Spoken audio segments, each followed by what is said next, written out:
Welcome, everybody. Welcome, friends, family, live streamers.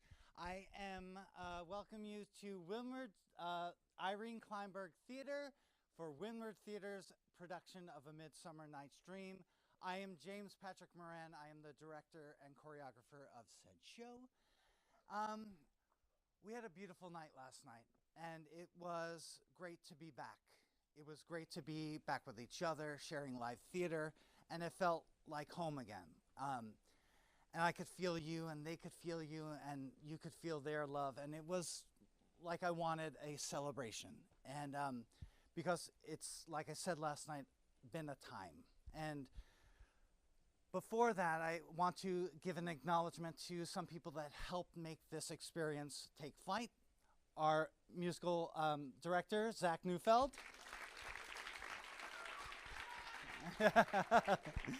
Our dedicated production manager, Veronica Mullins.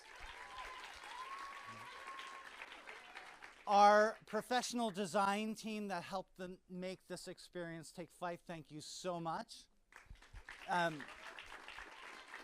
Yeah, our student-led stage management team, led by Yaya Tubasi. Fight choreography by Michael Matson. Exhilarating choreography from our dance departments, Julie Friedrich and Rebecca Barragan. Thank you so much. So many people to thank. The English departments, Whitney Wood. So, Whitney adapted A Midsummer Night's Dream for your kids, for our students, but also met with them weekly to give them a language workshop for all things Shakespeare. And it helped deepen the experience because we got to churn things out and get things learned. So whenever I staged something and we worked on the objectives, they'd then go work with Whitney and deepen everything we built here. So thank you for all of that. Love you. To Jordan Fox, our theater area advisor. Thank you for the late night calls and all the support, and all of us in the Performing Arts Department, thank you so much. Thank you, family, for trusting and supporting everything that gets done here. Lastly, thank you to the students, both on stage and off. Yes, whoop! So, we talked a little last night about authenticity and their ability to lead with story first. And like all things in the theater, things don't happen and things fall apart and things don't get cut. But the one thing during this whole process that kept on going were the students' ability to stay true to story, build relationships, and keep going. And in the spirit of the 1980s, I started to call them the You Can't Touch This company of A Midsummer Night's Dream. Because if a prop wasn't there, they were like, you can't touch this. I got my story. If a line was dropped, they were like, you can't touch this. Someone got COVID. You can't touch this. We're going forward. If a light didn't work, they were like, you can't touch this. I'm going to light it from here. And so they have done that over and over and over again. And all I wanted to do with this show was to find a way to celebrate again, because it has taken a while for all of us to get back together and get back to doing the things we wanted to do. These kids celebrate each other. I was just talking about a little day we had in rehearsal where we got to watch each other. And some of the kids watched some of the mechanical scenes. Some of the kids then watched Wake Me Up Before You Go Go. And they celebrated each other like I've never seen. I didn't grow up with that. I grew up with competitive kids. What they do is they celebrate and they lift up, and I'm floored by that. So that comes from somewhere. So thank you. So to the You Can't Touch This company of A Midsummer Night's Dream, I am so very, very proud of you. And to you all, without further ado, A Midsummer Night's Dream.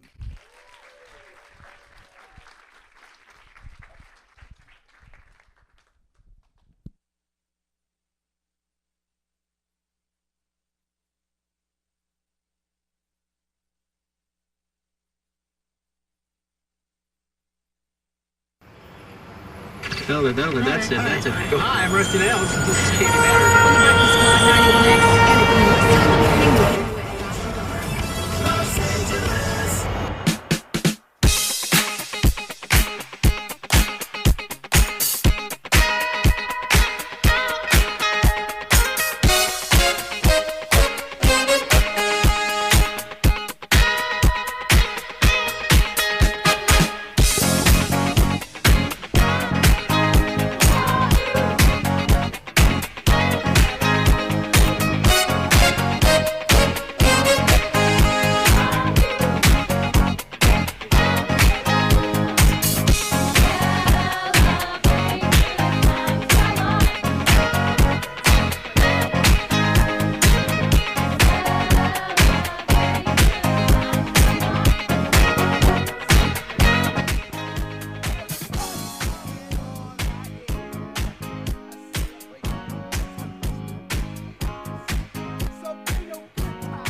It's up to you.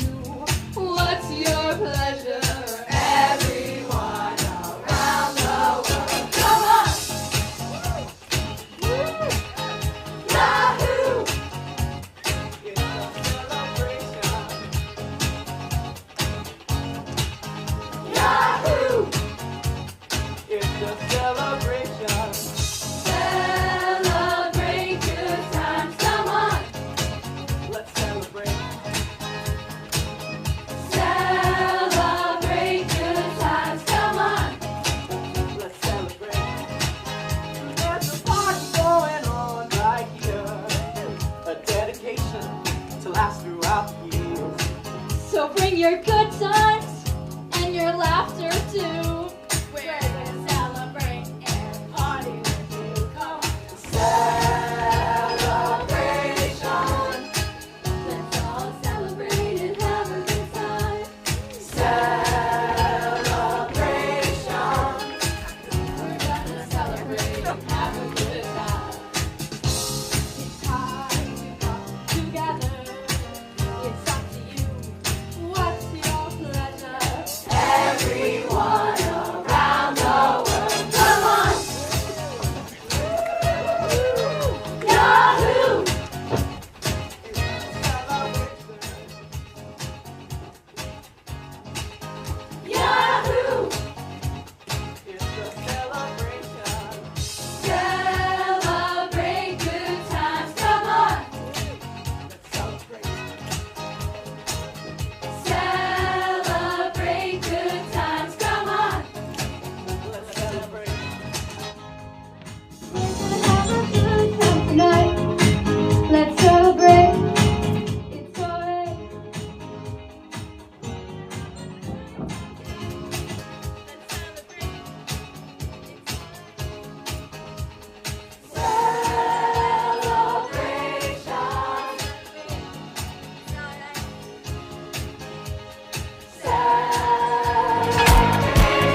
Now, fair Hippolyta, our nuptial hour draws on apace.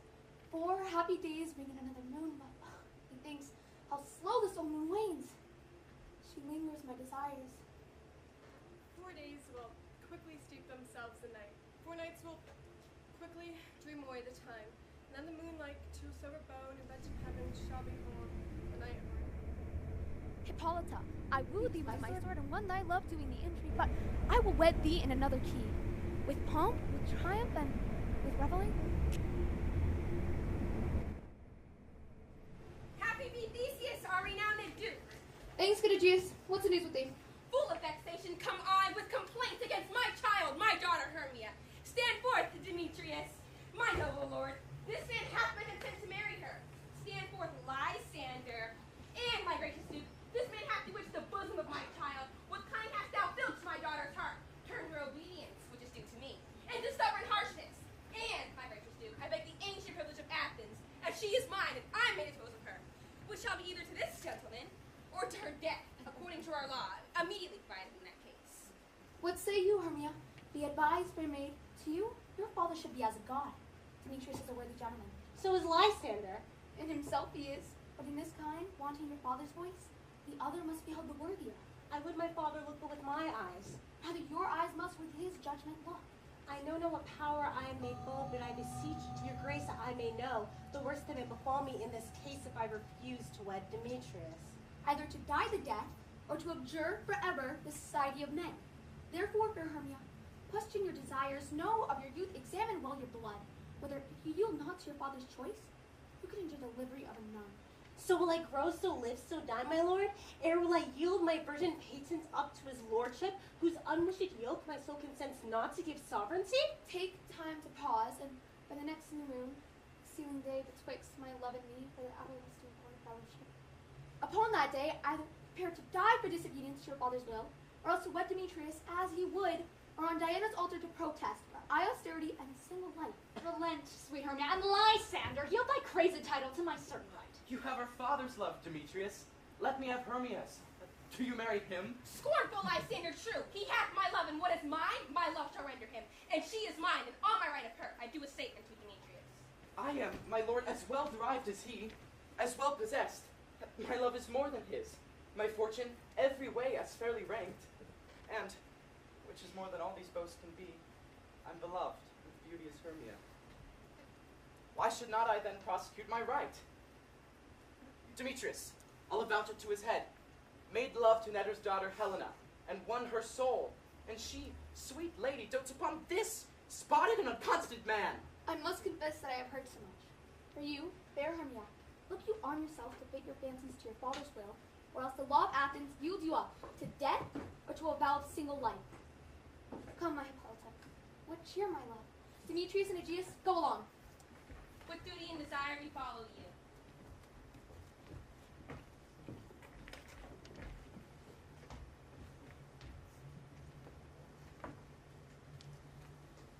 How now, my love?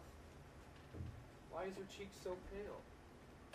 How chance the roses there do fade so fast? Be like the one of rain, which I could well. It seems from the tempest of my eyes. I me, for aught that I could ever read, could ever hear by tale or history, the course of true love never did run smooth. If then true lovers have ever been crossed, it stands as an edict in destiny.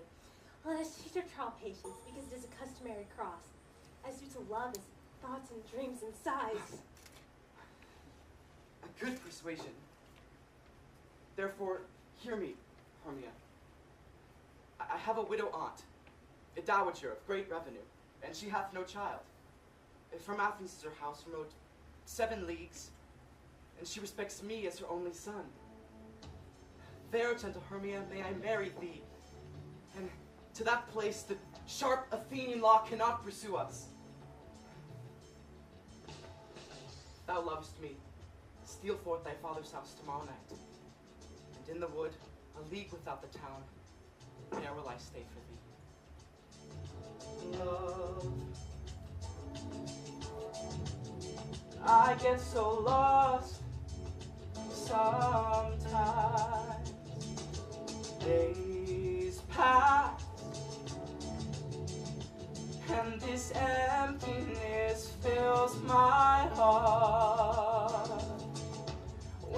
I want to run away. I drive off in my car. But whichever way I go, I come back to the place we are. And all my instincts, they return. And the grass beside so soon will burn. Without noise and without my pride, I reach out from the inside.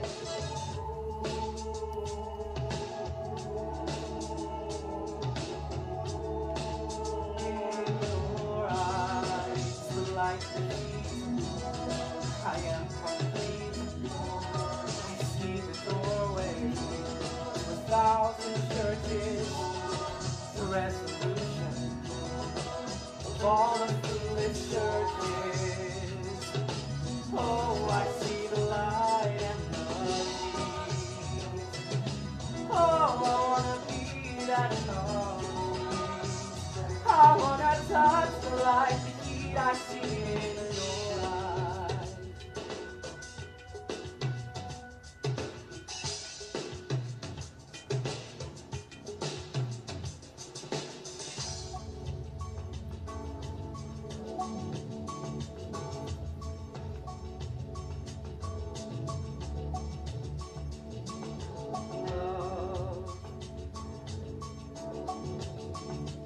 I don't like to see so much pain, so much wasted, and this moment keeps slipping away.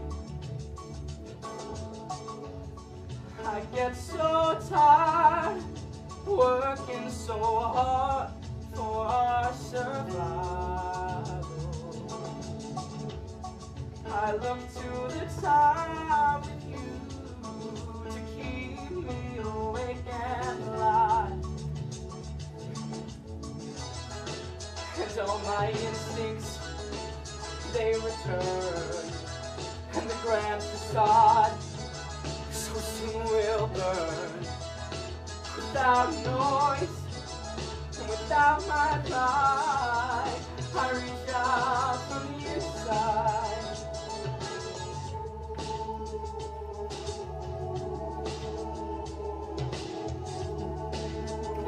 Your eyes.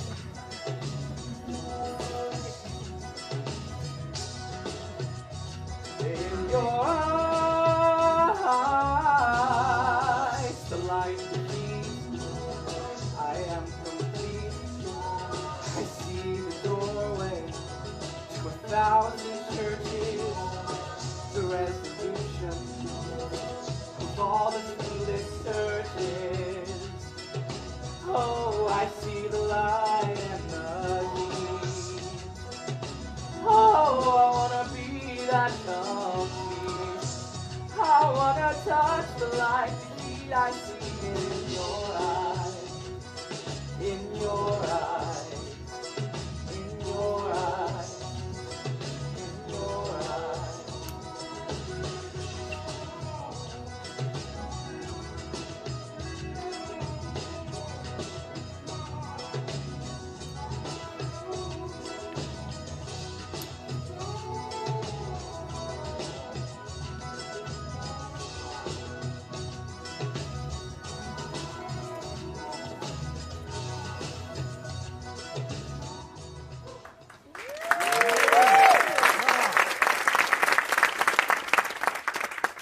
My good Lysander, I swear to thee by Cupid's strongest bow, by all the vows ever men have broke, and number more than ever woman spoke.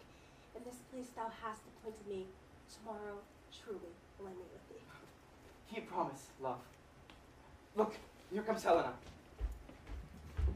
Godspeed, fair Helena. Whither away? Oh, you mean fair? That fair cannot say Demetrius loves your fair. Oh, happy fair. Sickness is catching, oh, we're favors so. Yours would I catch, fair Hermia, ere I go. Were the world mine, Demetrius being baited, the rest I'd give to be to you translated Teach me how you look, and with what art you sway the motion of Demetrius' heart. I frown upon him, yet he loves me still. Oh, that your frowns would teach my smile such skill. The more I hate, the more he follows me. The more I love, the more he hateth me. His folly, Helena, is no fault of mine. None but your beauty, for that fault of mine. Take comfort. He no more shall see my face. Lysander and myself shall fly this place. Helen, to your own minds we will unfold.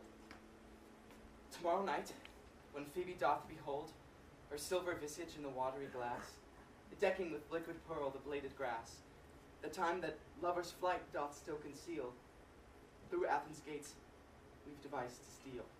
And in the wood where often you and I, upon faint primrose beds were once a lie, emptying their bosoms out of their counsel sweet, there my Lysander and myself shall meet. And in the wood, and thence from Athens turn away our eyes, to seek new friends and stranger companies. Farewell, sweet playfellow, pray thou for us. And good luck grant thee thy Demetrius. Keep word, Lysander. We must starve ourselves of local food until morrow deep. I will, my Hermia. Helena, adieu. As you on him, Demetrius dote on you. I'll be some, or the some can be. Through Athens I am thought as fair as she. What of that? Demetrius thinks not so. He will not know what all but he do know. Things base and vile, holding no quantity. Love can transpose to form and dignity. Love looks not with the eyes, but with the mind, and therefore's wing keepeth painted blind. For ere Demetrius looked on Hermia's eyne, he hailed down oath that he was only mine. And when this hailed some heat from Hermia felt, so he dissolved, showers of oath did melt. I will go tell him a fair Hermia's plight, then to the wood with each tomorrow I pursue her. And for this intelligence, if I have thanks, it is a dear expense. But here in me, I to enrich my fame, to have a sight thither and back again.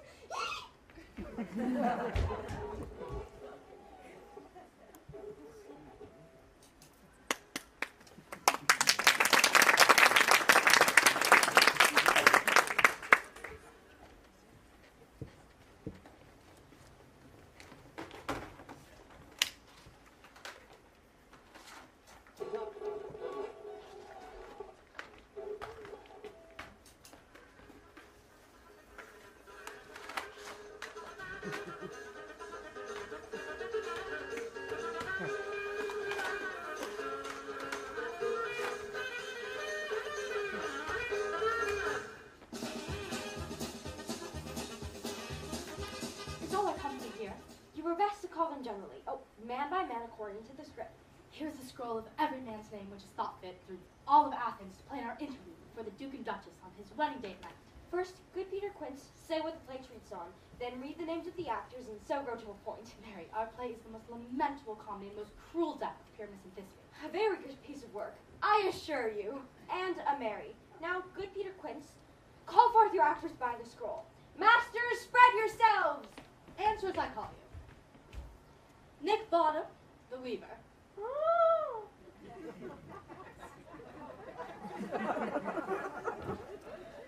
Ready, name what part I'm for, and proceed. You, Nick Bottom, are set down for Pyramus. Yes. What is Pyramus? A lover or a tyrant? A lover that kills himself most gallantly. That will ask some tears in the true performing of it.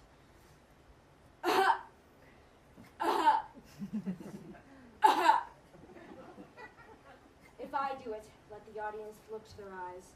I will move storms. I will condole in some measure. Now, name the rest of the players.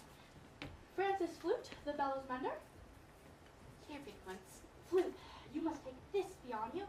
What is this, your wandering knight? It is the lady that Pyramus must love. Nay, Faith, let me not play a woman. I have a beard coming. It is all one. You shall play it in a mask, and speak as small as you will. And I may hide my face! Let me play Thisbe too. I'll speak in a monstrous little voice.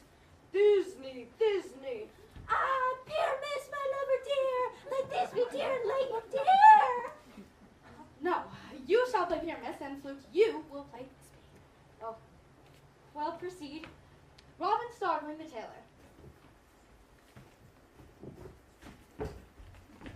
Here, Peter Quince, you will play Thisbe's mother. Tom Snout the tinker. Here, Peter Quince. You, Pyramus's father, and myself, Thisbe's father. Snug the joiner.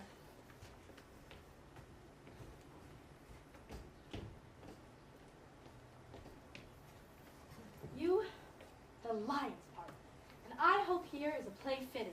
Do you have the lion's part written? Pray you if it be given me, for I am slow of study. You may do it extemper, it is nothing but roaring. Let me play the lion too. I will roar that I will do any man's heart good to hear me. I will roar that I will make the Duke say, "Let him roar again! Let him roar again!" Roar! Roar! Roar! No. You will play no part but Pyramus. Masters, here are your parts. And I am to entreat you, request you, and desire you to con them by tomorrow night and meet me in the palace wood a mile without the town by moonlight. There we will rehearse. For if we meet in the city, we shall be dogged of company and our devices known. I pray you fail me not. We will meet, and there we may rehearse most obscenely and courageously. Take pains, be perfect. Adieu.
respond to you? Over hill, over dale, through a bush, through a briar, over park, over pale, through a flood, through a fire, I do serve the fairy king, to do his orbs upon the green. Farewell thou, lawless spirits, all be gone. The king and all his elves come here anon. The queen doth keep her revels here tonight. Take heed, the king must come not within her sight. For Titania's passing fell in wrath, because that he, as his attendant, hath a lovely boy stolen from an Indian king. He never had so sweet the changeling. And now Titania would have the child, knight of her train, to trace the forest wild. Unless I mistake your shape and make inquiry, or else you are that shrewd and knavish sprite called Robin Goodfellow. Are you not he that frights the maidens of the villagery? Those that hobgoblin call you, in sweet Puck? You do their work, and they shall have good luck. Are you not he? Thou speakest aright. I am that merry wanderer of the night. The room, spirit. Here comes Oberon. And hear my monarch. Would that he were gone.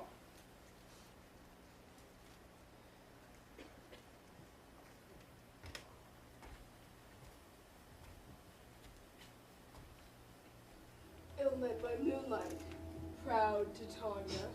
What, jealous Oberon? Fairy, skip hence. I have forsworn his bed and company.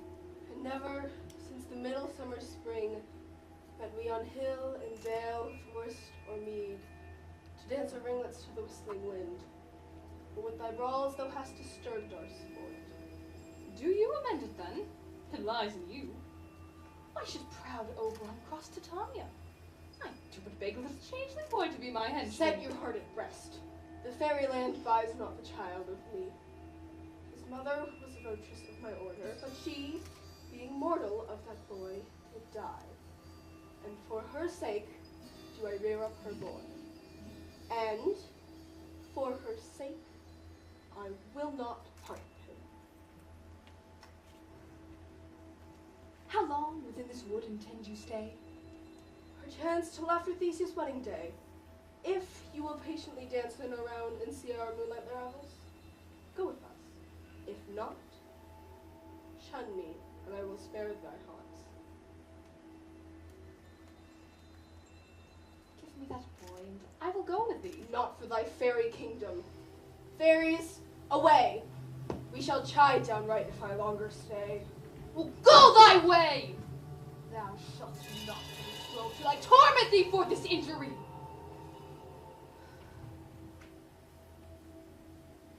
My gentle Puck, come hither.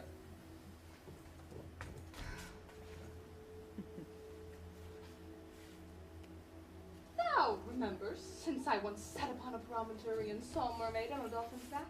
I remember. That very time I saw, but thou couldst not, flying between the cold moon and the earth, Cupid all armed. A certain aim he took, and marked I where the bolt of Cupid fell.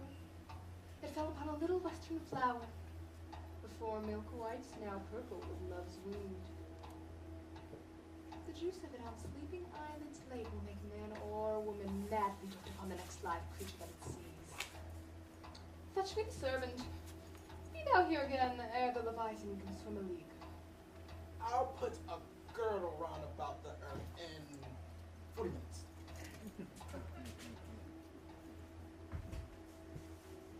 Having once this juice, I'll find out Oberon when he's asleep, and drop the liquor of it in his eyes. The next thing then he, waking, looks upon, be it on lion, bear, or wolf, or bull, on meddling monkey, or on busy ape, he shall pursue it with a soul of love. And there I take this charm from off of his sight, as I can take it with another herb.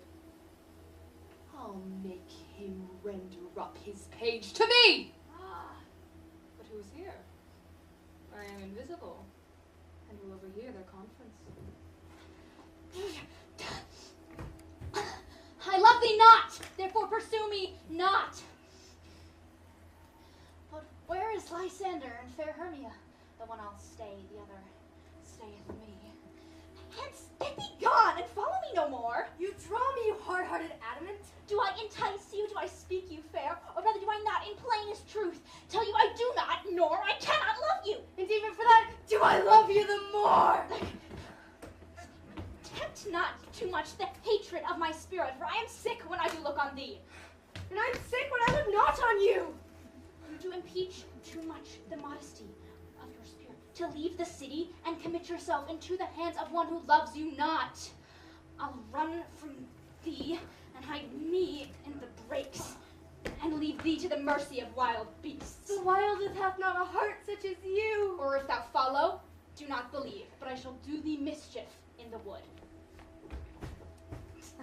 Aye, in the temple, in the town, in the field. Fie! You do me mischief. Your wrongs, you set a scandal on my set. Can't fight for love as men may do. We should be wooed, and we're not made to woo. I'll follow thee and make a heaven of hell to die upon the hand I love so well.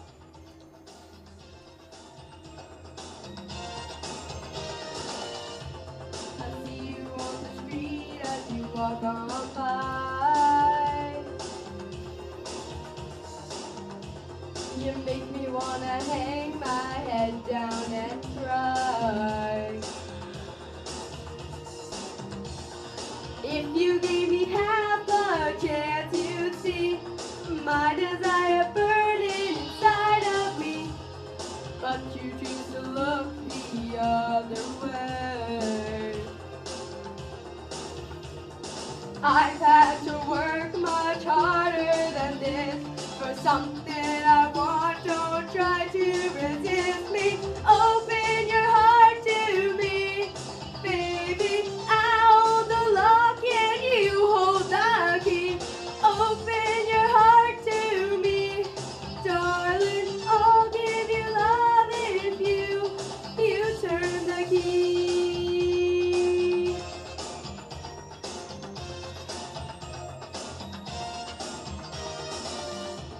I think that you're afraid to look in my eyes. Oh, baby, you look a little sad, boy, I wonder why.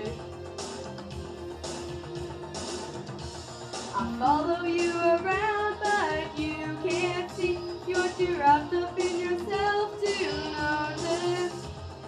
So you choose to look the other way. Well, I've got something to say. Don't try to run, I can keep up with you. Nothing can stop me from trying. You got to open your heart to me, baby. I hold the lock and you hold the key. Open your heart to me, darling. I'll give you love if you turn the key. Open your heart with the key. One is such a lonely number.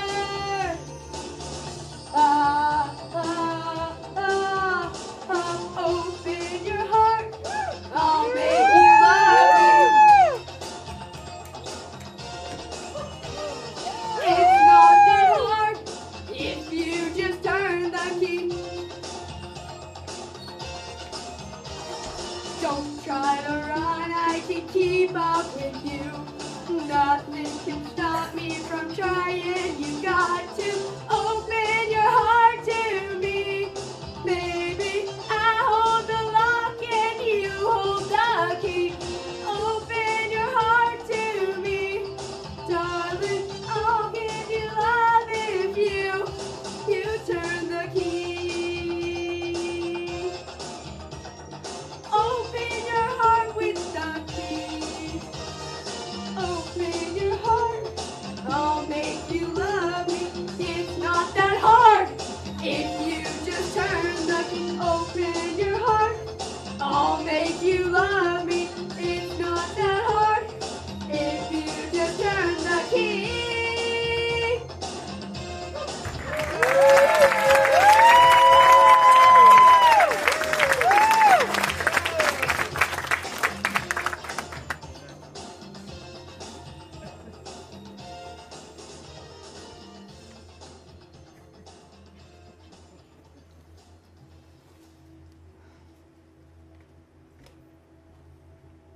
Fare thee well, nymph. Ere he do leave this grove, thou shalt fly him, and he shall seek thy love.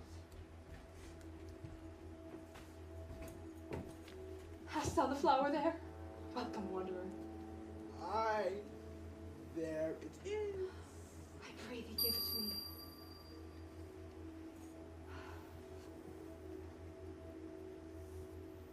I know a bank where the wild thyme blows, where oxlips and the nodding violet grows. There slumbers Oberon sometime o' the night, lulled in these flowers with dances and delight. And with the juice of this I'll streak his eyes and make him full of hateful fantasies. Take thou some of it, and seek through this grove. A sweet Athenian lady is in love with a disdainful youth. Anoint his eyes, but do it when the next thing he espies may be the lady. Thou shalt know the man by the Athenian garments he hath on. And look thou meet me ere the first cock crow. Fear not, my queen. Your gentle Puck shall do you so.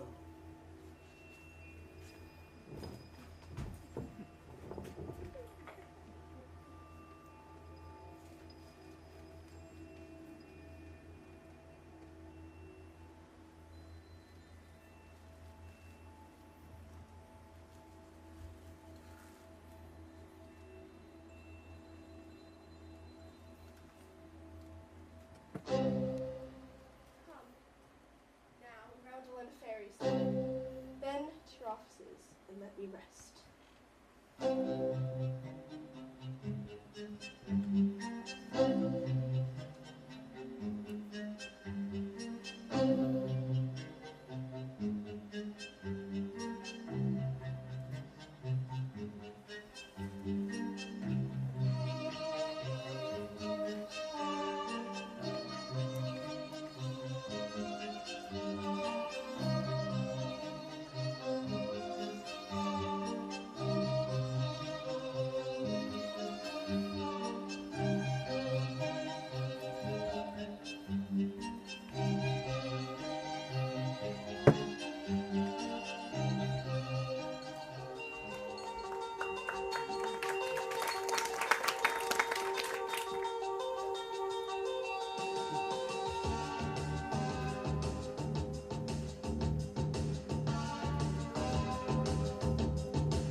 shall cease when thou dost wake. Do it for thy true love take. Be it ounce or cat or bear, in thy eye that shall appear. When thou wakest, it is thy dear. Wait till something vile is near.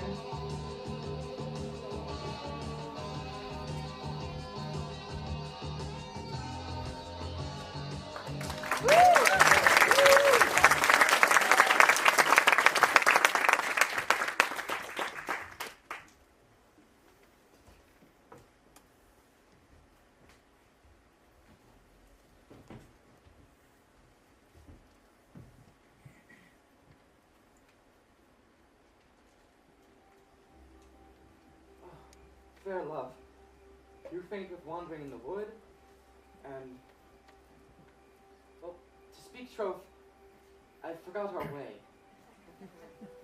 We'll rest us, Hermia, if you think it good, and tarry for the comfort of the day. Be it left so, Lysander.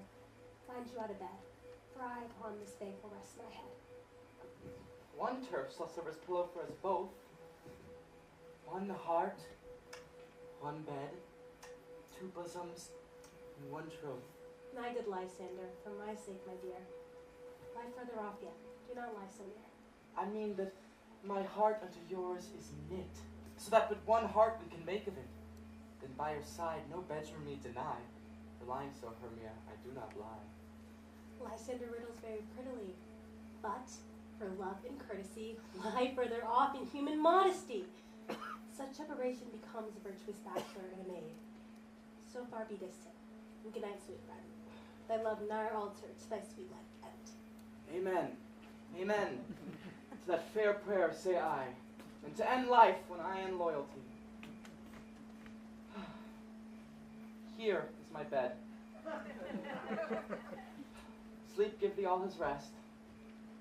If half thou wish the wisher's eyes be pressed. In your eyes, the light, the heat. Good night! Oh.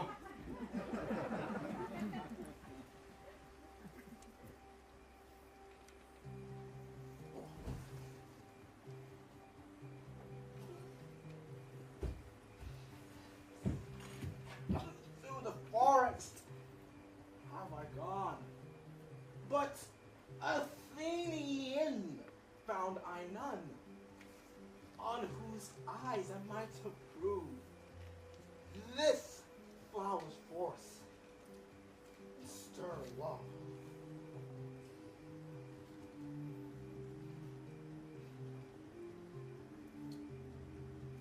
Night in silence? Who is there? Weeds of Athens he doth wear. This is he, my monarch said, despiseth the Athenian maid.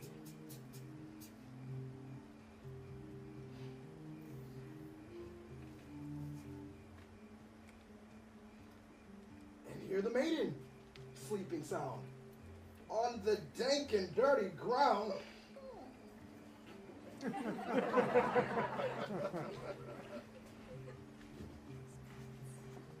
Pearl upon thy eyes I throw, all the power this charm doth owe. When thou wakest, let's love forbid, sleep his seat on thy eyelid. So, awake when I'm gone! I'll tell the queen of thee anon. Stay, though they'll kill me, sweet Demetrius. I charge thee, hence, and do not haunt me thus. Oh, wilt thou darkly leave me? Do not so. Stay, on thy peril. I alone will go. Oh, I'm out of breath in this spawn chase. The more my prayer, the lesser is my grace. Happy is Hermia, wheresoe'er she lies. She hath blessed and attractive eyes. How came her eyes so bright? Not with salt tears. If so, my eyes are oftener washed than hers. No, no, I am ugly as a bear, for beasts that meet me run away from fear. Therefore no marvel those Demetrius fly my presence thus. But who's here? Lysander on the ground, dead or asleep. I see no blood, no wound. Lysander, if you live, good sir, awake! And run through fire I will for thy sweet sake. Where is Demetrius? Oh, how fit a word is that vile name to perish on my sword. Do not say so, Lysander, say not so. What though he love your Hermia, Lord, what though? Yet Hermia still loves you, and be content. Content with Hermia? No, I do repent the tedious minutes I with her have spent. Not Hermia, but Helena I love. The will of man is by his reason swayed, and reason says you are the worthier maid. In your eyes, like the Wherefore was I to this keen mockery born? Where at your hands did I deserve this scorn? Oh, that a lady of one man refuse should of another therefore be abused?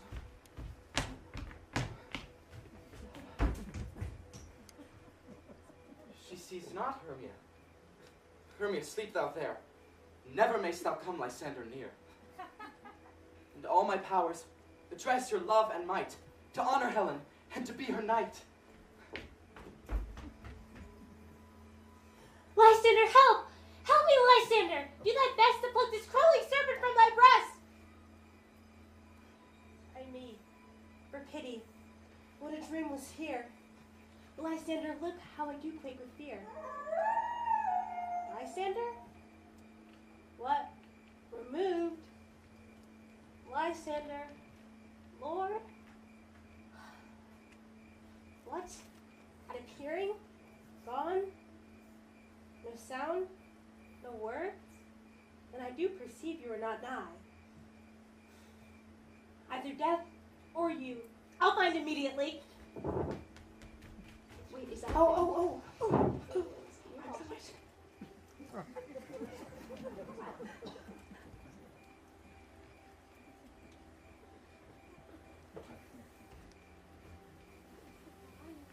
Tigers and bears, oh my. Lions and tigers and bears, oh my. Lions and tigers and bears, oh my. Lions and tigers and bears.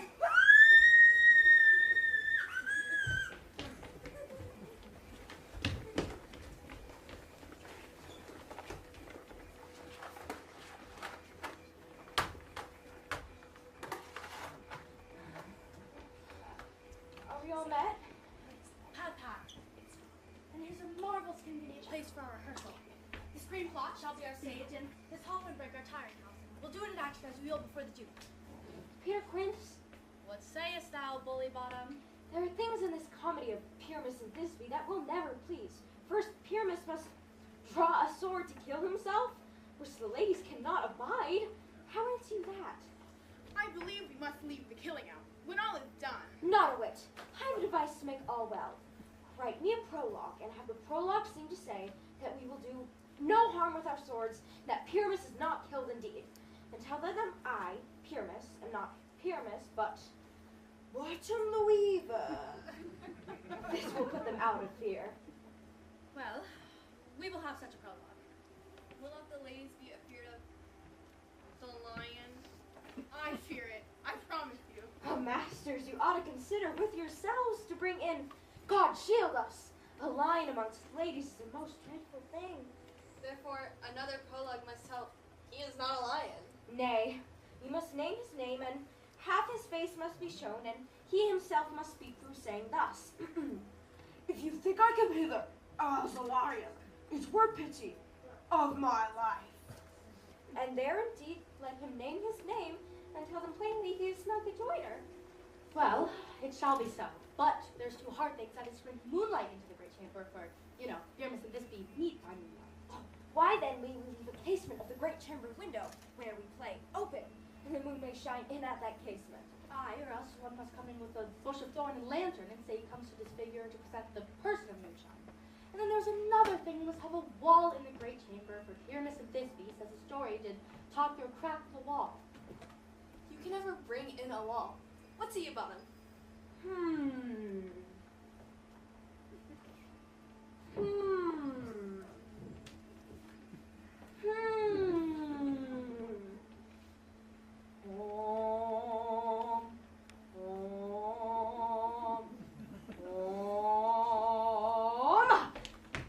Some man or other must present wall, and he shall hold his fingers thus, and through that cranny shall Pyramus and Thisbe a whisper. If then all is well. Come sit down, every mother's son, and rehearse your parts. Here, miss, you begin. When you've spoken your speech, enter into that break, and so everyone according to his case.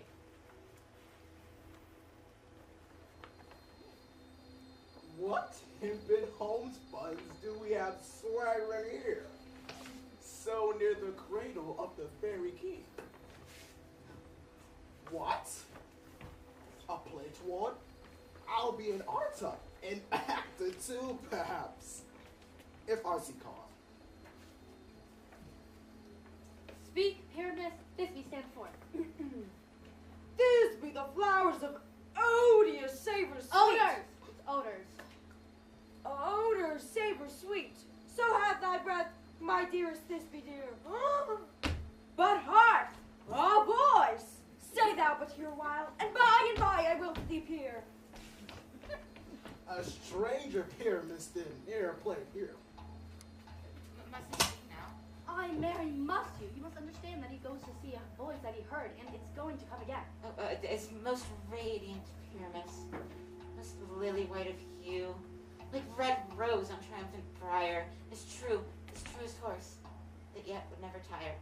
I'll meet thee, Pyramus, at Ninny's tomb. 9 is 2, man. Oh, you must not speak that yet. You speak all of your part at once, cues and all, and that you answer the Pyramus. Pyramus, enter, your cue has passed, it is never tire. Oh, it's true as horse, that yet would never tire. If I were fair, Thisbe, I were only thine. Oh, monstrous, so strange, we are haunted. Pray, masters, fly, masters, help. Why do they run away? This is a knavery of them to make me afeard. Oh, Bottom, thou art changed. What do I see on thee? What do you see? You see an ass head of your own, do you? Bless thee, body, bless thee. Thou art translated.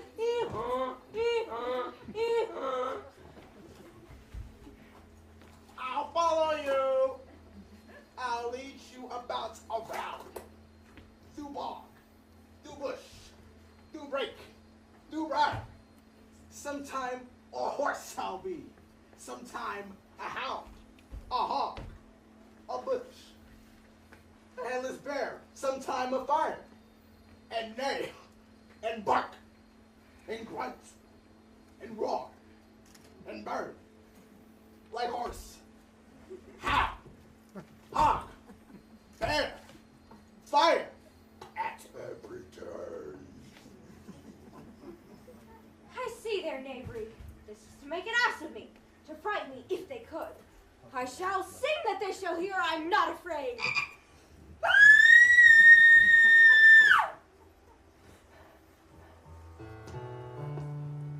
Crack that whip. Give the past a slip. Step on a crack. Break your mama's back. When a problem comes along, you must whip it before the cream's it's out and gone. You must whip it when something's going wrong. You must whip it. Now whip it into shape. Shape it up, get straight, go forward, move ahead, try to detect it. It's not too late to whip it. Whip it good.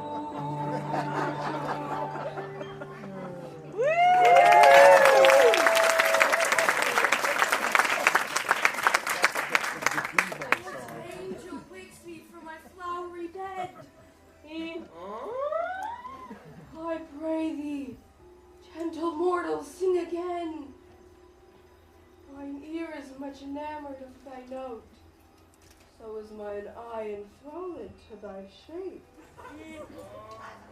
As thy fair virtues forced before Socrates, on the first view to say, just swear, I love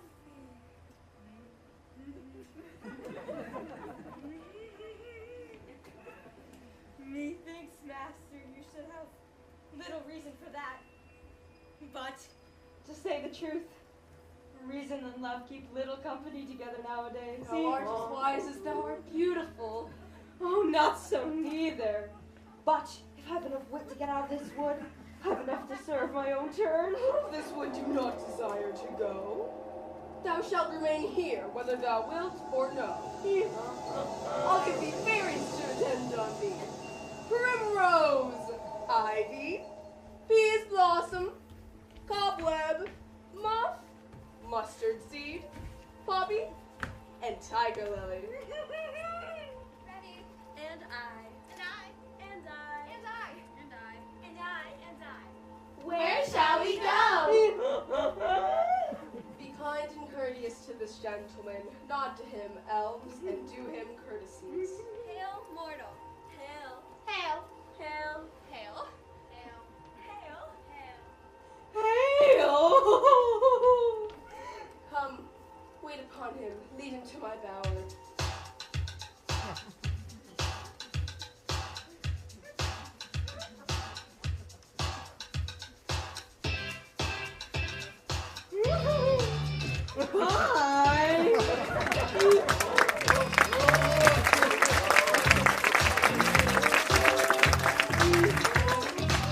Wow, this is so fancy.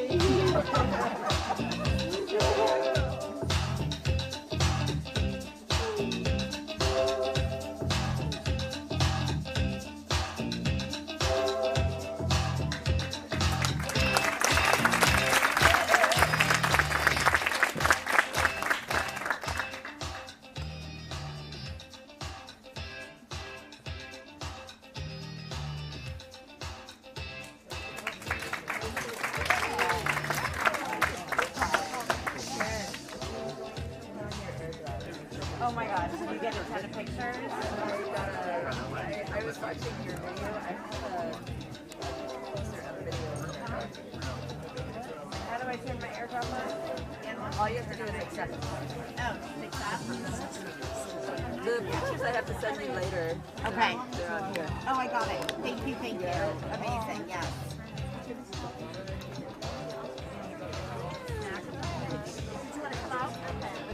After you, Grandma. Okay.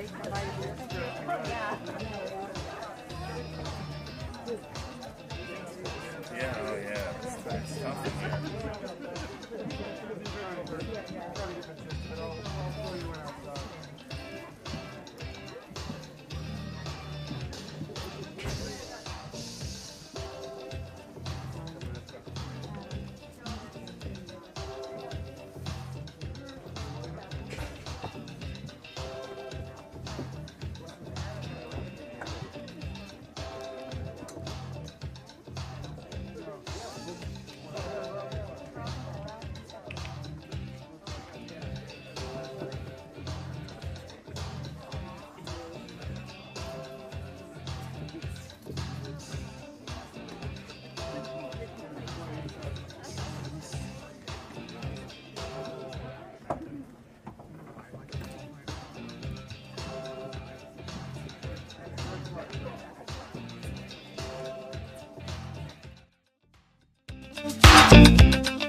When we're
bosses know I fix it on his head!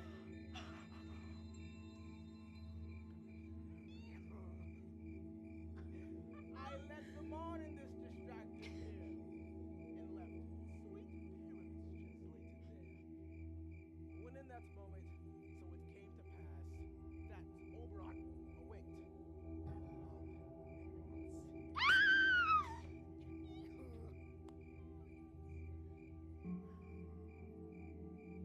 This falls out better than I could devise. But hast thou yet latched the Athenian's eyes with the love juice as I did bid thee do?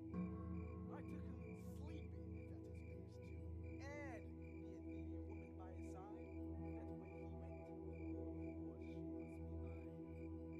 must be mine. Stand close. This is the woman. Was not this the man? Oh, why rebuke you him who loves you so? Lay breath so bitter on your bitter foe. Cause to curse. If thou hast slain Lysander, being over blood and plunge in the deep and kill me too. Lysander's look away from sleeping Hermia side. Where is he? Ah, good Demetrius, wilt thou give him me? I had rather give his carcass to my hounds. Out, dog! Out, cur! Thou hast driven me past the bounds of maiden's patience. If thou hast killed him then, henceforth never be numbered among men. From thy hated presence part I so. See me no more, whether he be dead or no. What?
hate thee and love Helena. Oh, me. You juggler. You canker blossom. You thief of love. Have you come by night and stolen my love's heart from him? Mighty faith! Have you no modesty, no maidenship, no touch of bashfulness? What, will you tear impatient interest from my gentle tongue? Fie, you counterfeit, you puppet, you! Puppet? Why so? And me, there goes the game.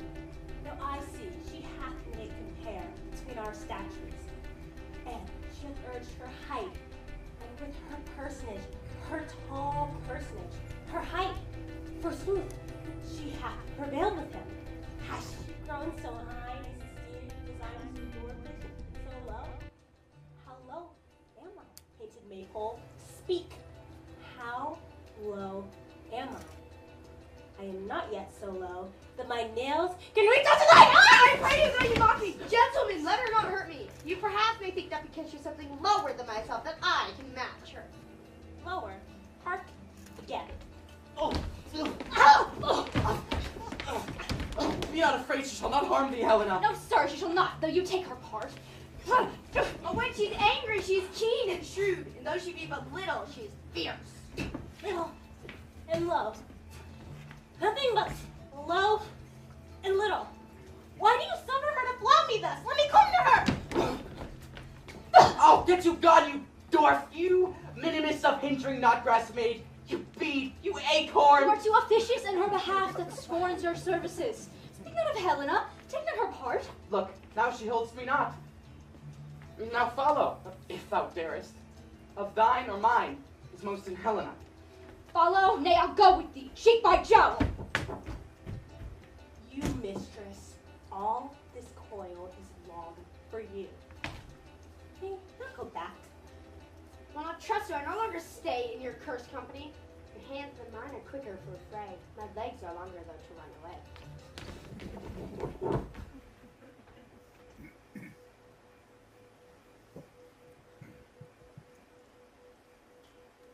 I am confused. I know not what to say.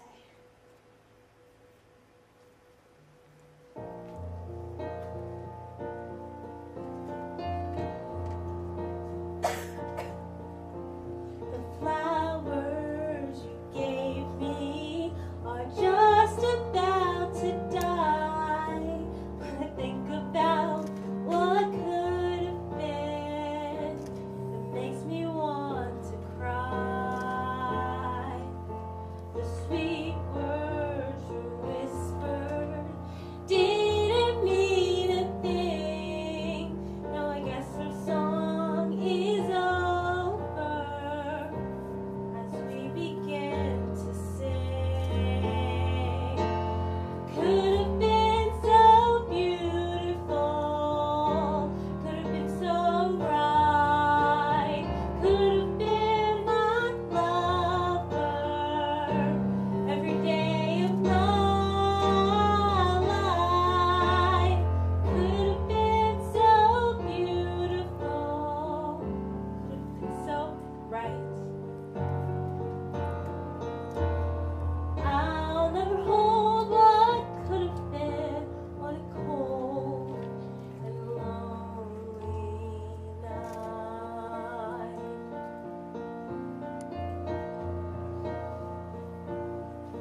thy negligence. Still thou mistakes, or else commits thy knaveries willfully. Believe me, Queen of Shadows, I mistook. Does not you tell me I should know the man by the Athenian garments he had on?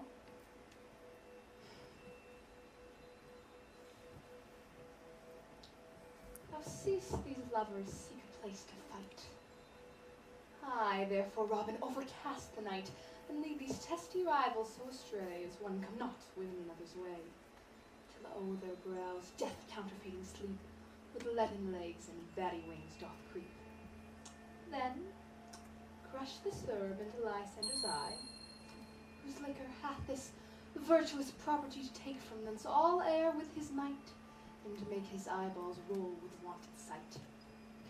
When they next wake, all this derision shall seem a dream and fruitless vision. Was I in this fair do thee employ, I'll to my king and beg his Indian boy, and then I will his charmed eye release from monster's view, and all things shall be peace. Make no delay. We may effect this business yet today.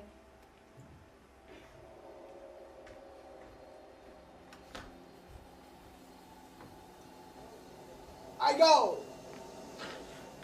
Up and down, up and down. I will lead them up and down. I am feared in field and town. Goblin, lead them up and down. Here comes one. Where art thou, proud Demetrius?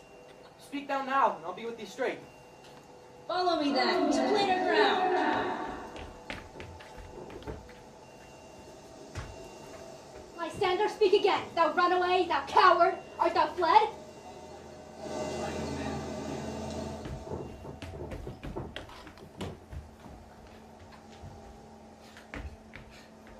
He goes before me and still dares me on. When I come where he calls, then he's gone. Here I'll rest me. Come, thou gentle day, for if but once thou show me thy grey light, I'll find Demetrius and revenge this spite.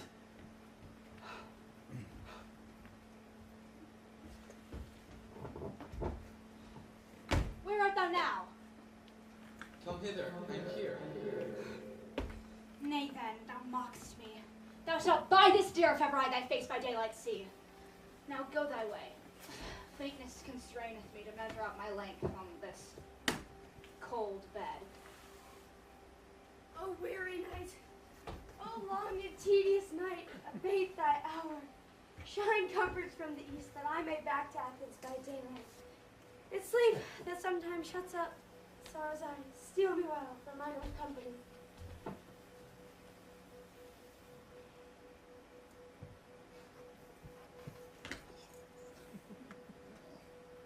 Yet but three? Come one more. Two of both kinds makes a four. Never so weary, never so in woe. Dabbled with dew and trunk briars. Can no further crawl, no further go. My legs can keep no pace with my desires. Shall rest here to the break of day. In heaven shall Lysander he do mean affray.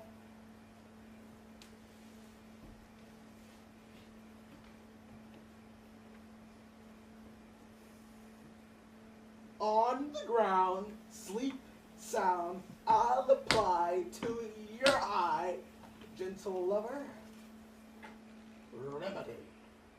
When thou wakest, thou takest true delight in the sight of thy former lady's eye.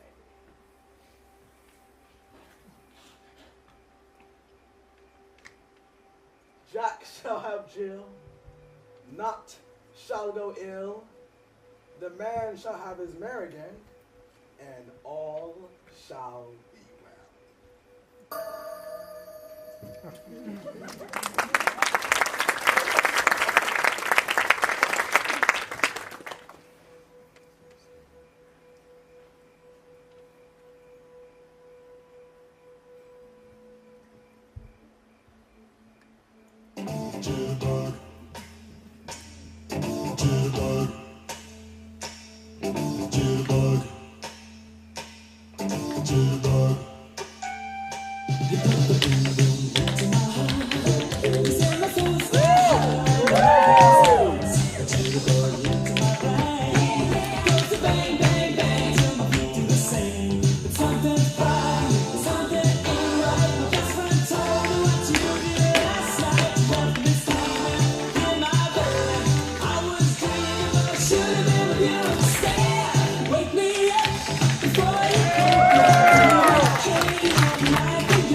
Come, sit thee down upon this flowery bed, while I thy amiable cheeks do cloy. And stick musk roses in thy sleek, smooth head, and kiss thy fair large ears. My gentle joy.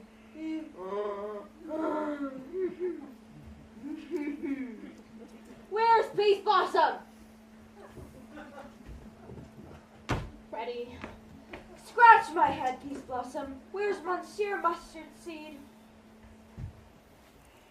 What's thy will? Nothing good, Monsieur, but to help Calvary Cobweb to scratch.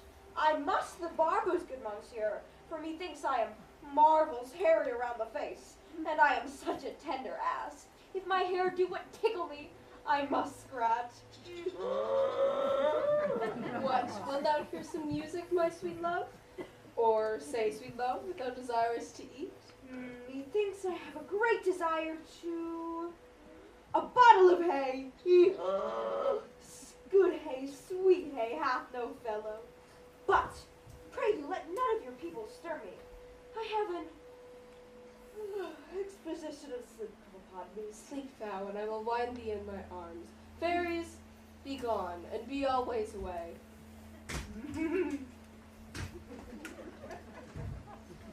Oh, how I love thee, how I dote on thee.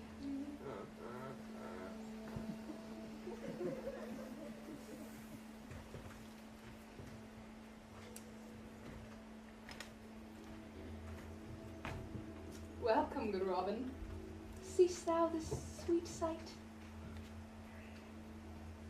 His dotage now I do begin to pity, for, reading him of late behind the wood, seeking sweet favours for this hateful fool, I did upbraid him and fall out with him.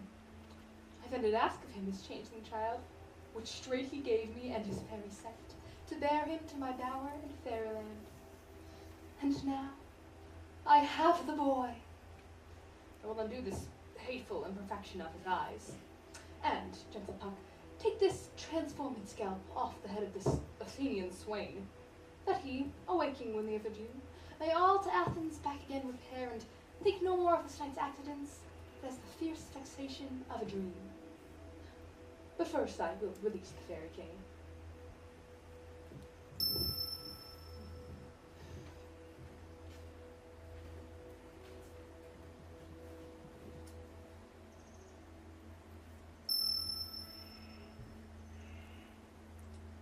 Be as thou wast wont to be.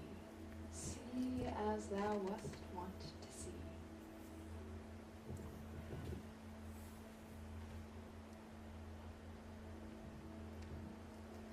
Now, my Oberon, wake you, my sweet king.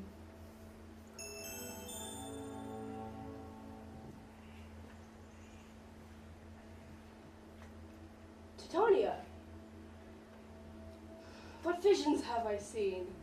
Methought I was enamored of an ass.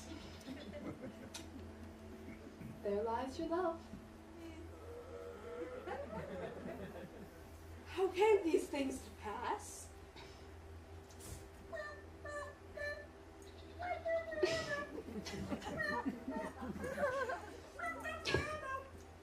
Silence a while. Robin, take off his head. Now, when thou wakest, with thine own fool's eyes peep.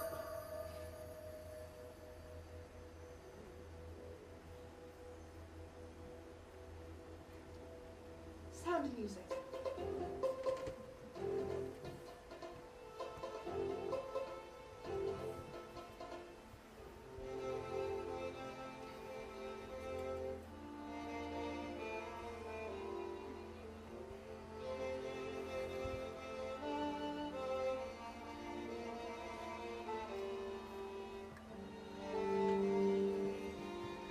Come, my king, take hands with me, and rock the ground whereon these sleepers be.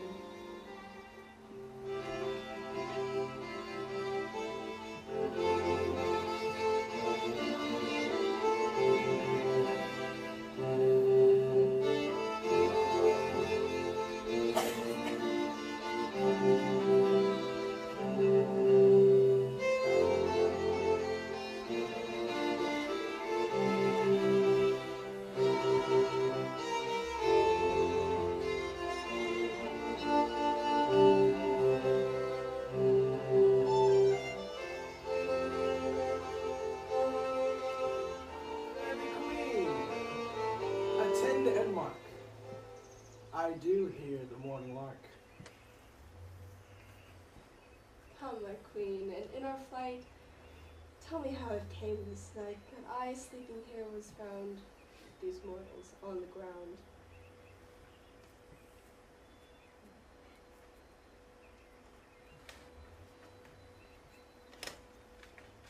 Love is in the air.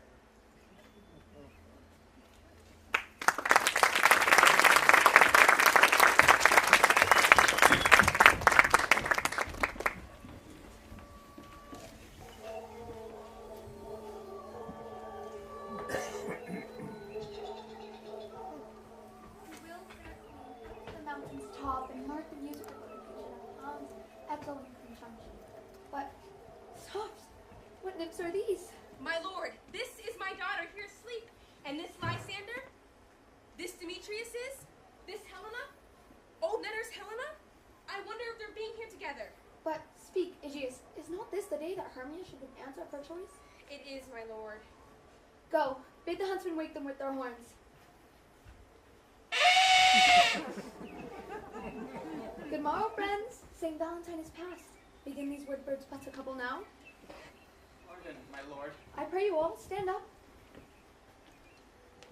I know you two are rival enemies. How comes this gentle concord in the world that featured is so far from jealousy, to sleep by hate and fear no enmity? My lord, I shall reply amazedly. Half sleep, half waking. But as yet, I swear, I cannot truly say how I came here. But as I think, for truly what I speak, I came with Hermia hither. Our intent was to be gone of Athens, where, without the peril of the Athenian law... Enough! Enough! My lord, you have enough. I beg the law upon his head. My lord, fair Helen told me of their stealth, of this their purpose hither to the wood, and I, in fury hither followed them, fair Helen, in fancy following me. My lord, I know not by what power, but by some power it is. My love to Hermia melted as the snow. Seems to me now, the object and pleasure of mine eye is only Helena. Fair lovers, you have fortunately met. For of this discourse we more will hear anon. Aegeus, I will overbear your will, for in the temple, by and by with us, these couples shall eternally be knit. Away with us to Athens, 3 and 3. We'll hold a feast in great solemnity. Come, my Hippolyta. Methinks I see things with a parted eye, where everything seems double. So methinks, and I found Demetrius like a jewel, mine own and not mine own. Are you sure that we are awake? It seems to me that yet we sleep, we dream. Do you not think the Duke was here and bid us follow him? Yeah, and my father. And Hippolyta. And he did bid us follow to the temple. Why, then we're awake. Let's follow, and by the way, let us recount our dreams.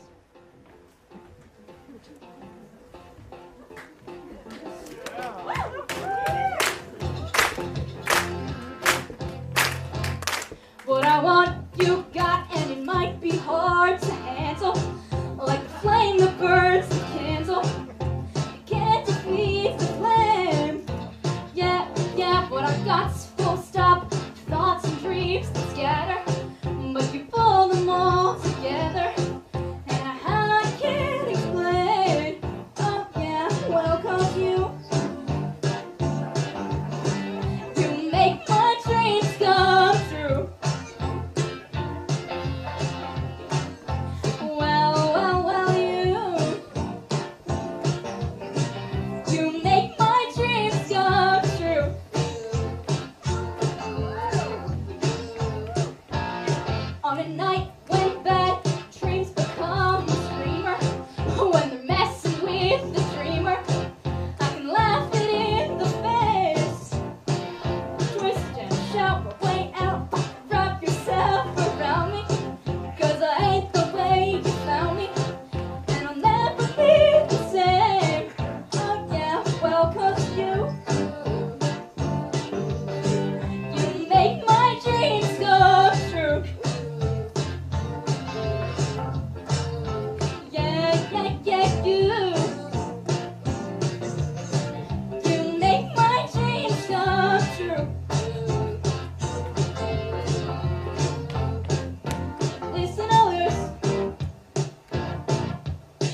Most fair Pyramus.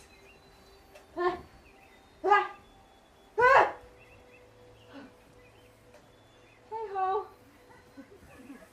Peter Quince. Flute the bellows mender. Snout the tinker. Starveling! Stolen Henson left me asleep. I have had a most rare vision. I have had a dream past the wit of man to say what dream it was. Man is but an ass if he go about to expound this dream. Methought I was... There is no man can tell what. Methought I was, and methought I had... But man is but a patch full if he will offer to say what methought I had. The eye of man hath not heard, the ear of man hath not seen.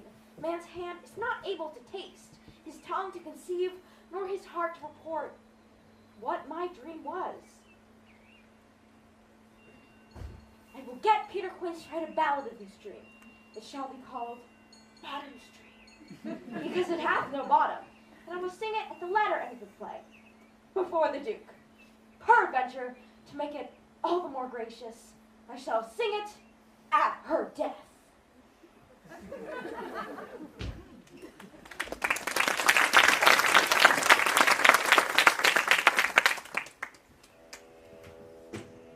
Bottom!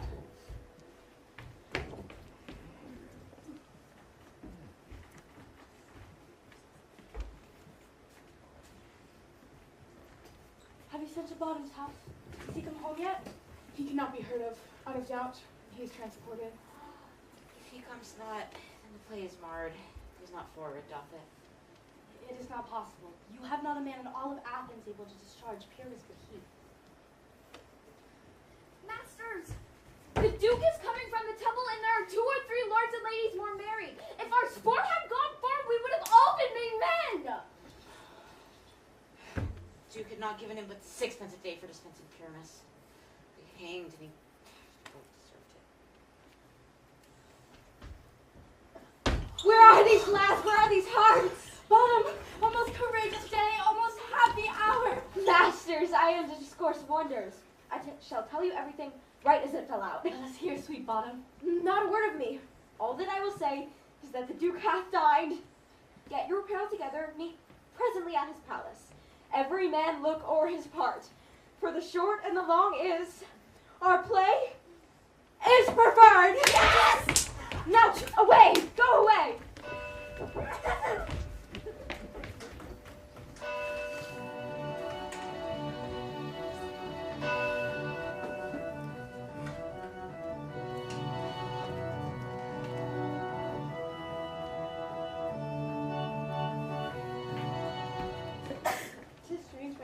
What these lovers speak of.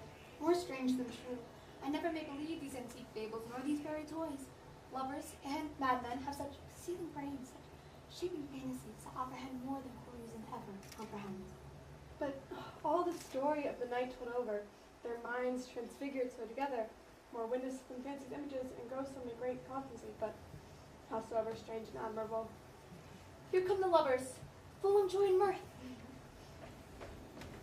Come now, what mass, what dances shall we have to wear away this long age of 3 hours between our after supper and our bedtime?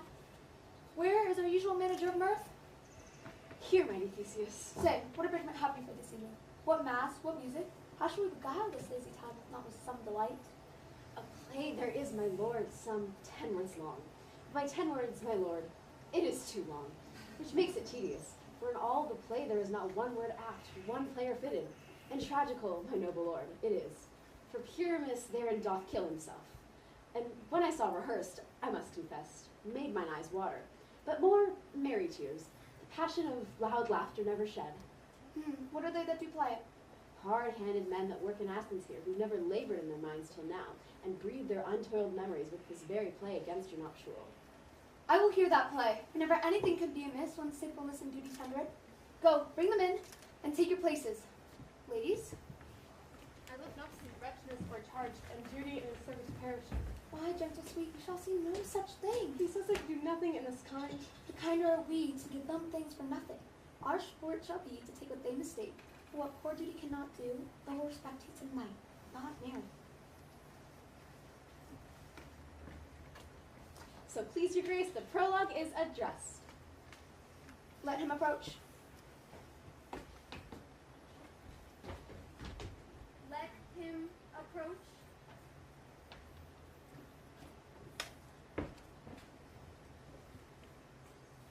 If we offend, it is with our goodwill that you should think we come not to offend, but with goodwill, to show our simple skill. That is the true beginning of our end. Consider then, we come but in despite. We do not come as minding to contend to you our true intent is. All for your delight we are not here.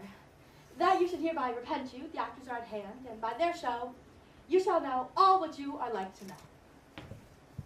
This fellow doth not stand upon his points. He hath heard his prologue like a rough colt. His speech was like a tangled chain, nothing impaired but all disorder. Who is next? A 5, 6, 7, 8.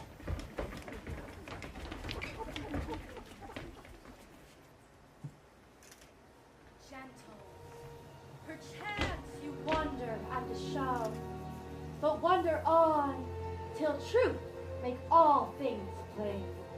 This man is Pyramus, if you would know. This beauteous lady, Thisbe, is certain.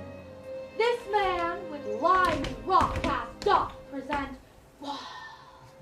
That vile wall which did these lovers sunder, and through wall's gap, poor souls are content to whisper. At the which let no man wonder. This man with lantern, dog, and bush of thorn presented moonshine.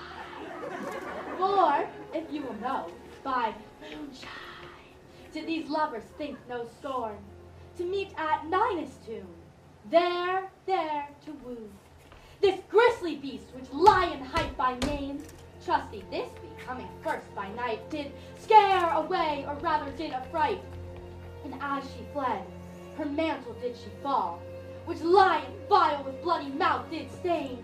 And on comes Pyramus, sweet youth and tall, and finds his trusty Thisbe's mantle slain, whereat with blade, with a bloody flameful blade, he bravely broached his boiling bloody breast. And Thisbe, tearing in mulberry shade, his dagger drew, and died. For all the rest, let lion, moonshine, wall, and lovers twain at large discourse, while here they do remain. I wonder if the lion be to speak. No wonder, my lord. One lion may when many asses do.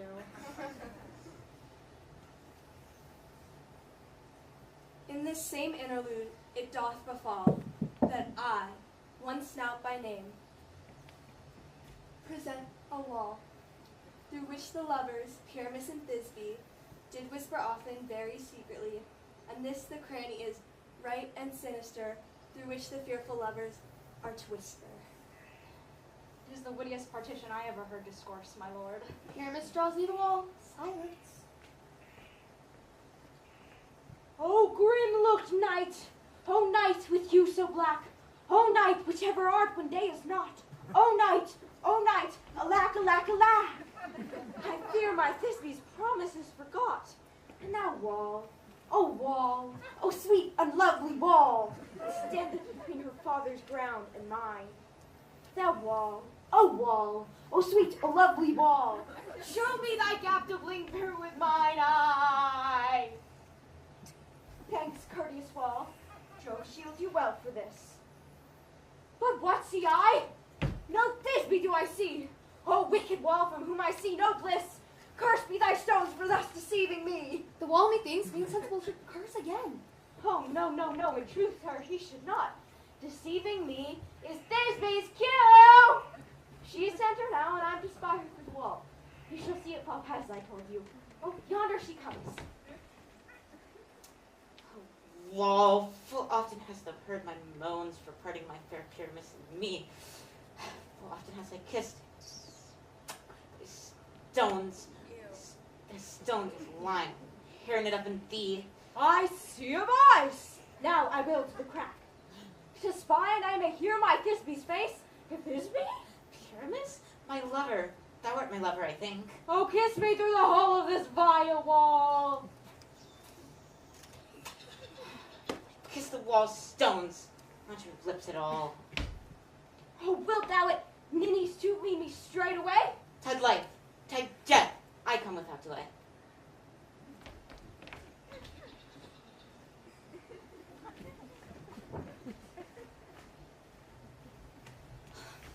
Thus have I, wall, my part discharged so, and being done, thus wall away doth go.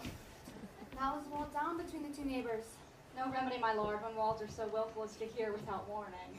This is the silliest stuff that ever I heard. We imagine no worse of them than they of themselves. They may pass for excellent men.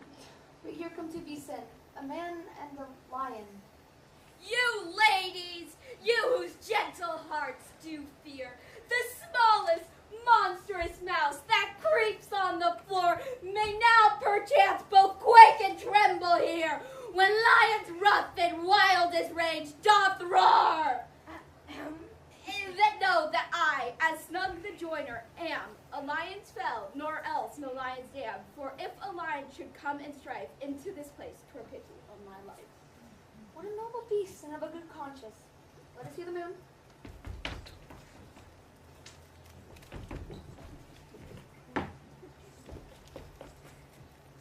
This lanthorn doth the horned moon present.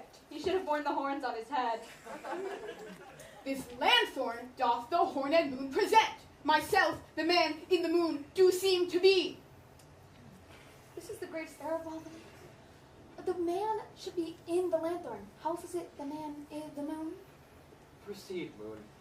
All that I have to tell you is to say that the lanthorn is the moon. Myself, the man in the moon. This thorn bush, my thorn bush, and this dog, my dog. Why all these should be in the lanthorn, for all these are in the moon. But silence, here comes Thisbe.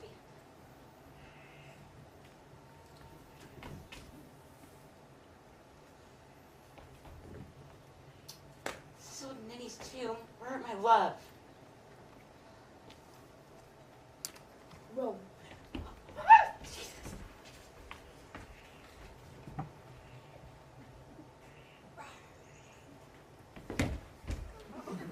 Well roared, lion. Well run, Thisbe. Well shown, moon. Truly the moon shines with good grace. Well moused, lion. And then came Pyramus. So the lion vanished. Sweet moon, I thank thee for thy sunny beams. I thank thee, moon, for shining now so bright. For by thy gracious golden glittering gleams, I trust to take of truest Thisbe's sight. But stay, oh spite! But mark, poor knight, what dreadful dole is here. Ice, do you see? How can it be? Oh, dainty duck, oh dear. Thy mantle good. What? Stained with blood? Approach, ye furies fell. Oh, fates, come, come, cut thread and thrum, quail, crash, conclude, and quell. Oh, wherefore, nature, didst thou lion's frame? Since lion vile hath here deflowered, my dear, which is, which was the fairest dame, that lived, that loved, that liked, that looked with cheer. Come, tears confound.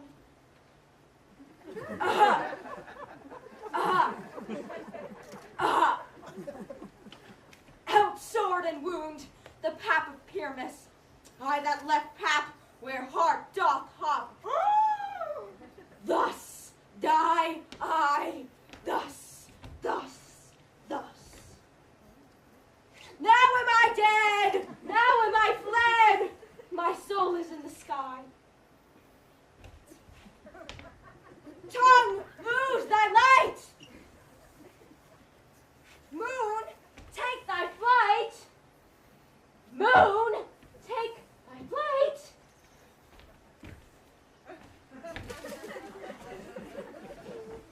Now die, die, die, die, die, die. With the help of a surgeon, he might yet recover and yet prove an ass. What giant's moonshine is gone before Thisbe comes back and finds her lover? She will find him most certainly. Here she comes, and her passion ends the play.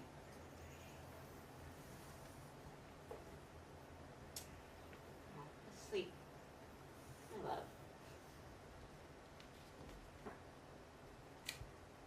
What? Dead? My dove. Sleep, quite dumb. You must cover thy sweet eyes. These little lips, this cherry nose, this yellow cowslip cheeks. Are gone. Are gone.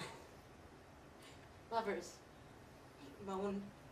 His eyes were green as leeks. Oh, Sister Three, come. Come. Come on. Come. Come on.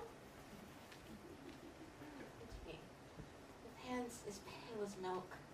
Lay them in the garden. Since you were sure, with shears, his thread of silk. Tongue, not a word. Come, trusty sword, and thus my breast in view. Oh! Ow! Farewell, friends. Thus, this ends. Adieu, adieu, adieu. Moonshine and lion are left to bury the dead. Aye, and wall too. No, I assure you the wall is down that parted their fathers. Will it please you to hear an epilogue or to see a Bergamask dance between two of our company? No, Epilogue, I pray you. When your players are all dead, your play needs no excuse.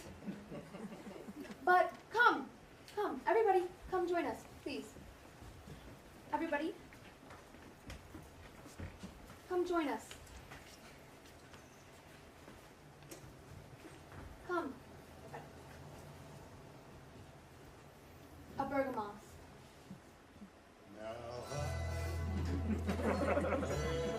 Time of my life, no, I've never felt like this before. Yes, I swear it's a truth, and I owe it all to you. Cause every time of my life, and I owe it all to you.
almost fairy time.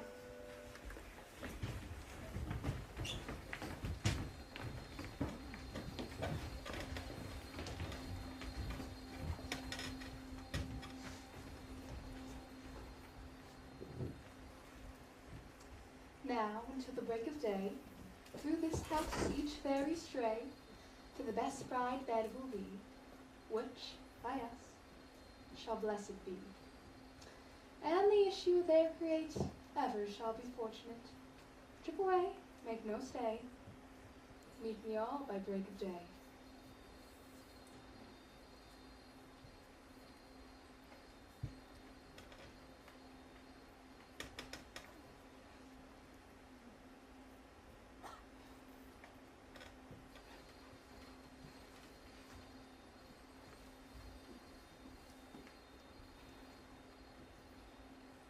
If we shadows have offended, think but this, and all is mended. That you have but slumbered here, while these visions did appear. And this weak and idle theme, no more yielding, but a dream.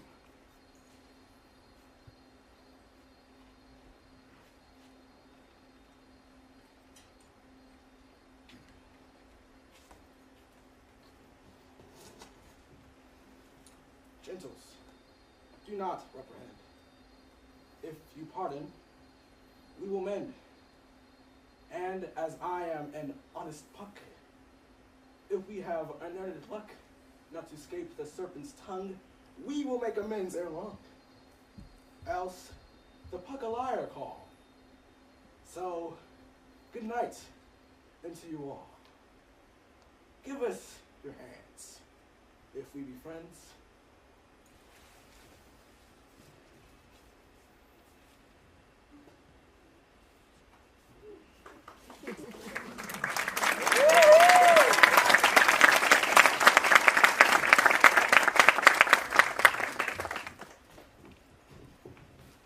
And Robin shall restore amends.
magnificent. Some of the best student performers we've seen, and they were just picking things up so fast, singing their songs, doing their choreography, and learning Shakespeare as middle schoolers.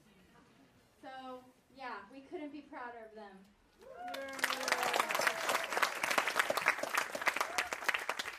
We'd like to thank our resident Shakespeare expert, Whitney Wood. We could not have done this show without you. And we'd like to thank our magnificent vocal coach, Zach. He really just perfected every single number in the show. We would also like to thank our production manager, Veronica Mullins. Thank you so much for everything you've done.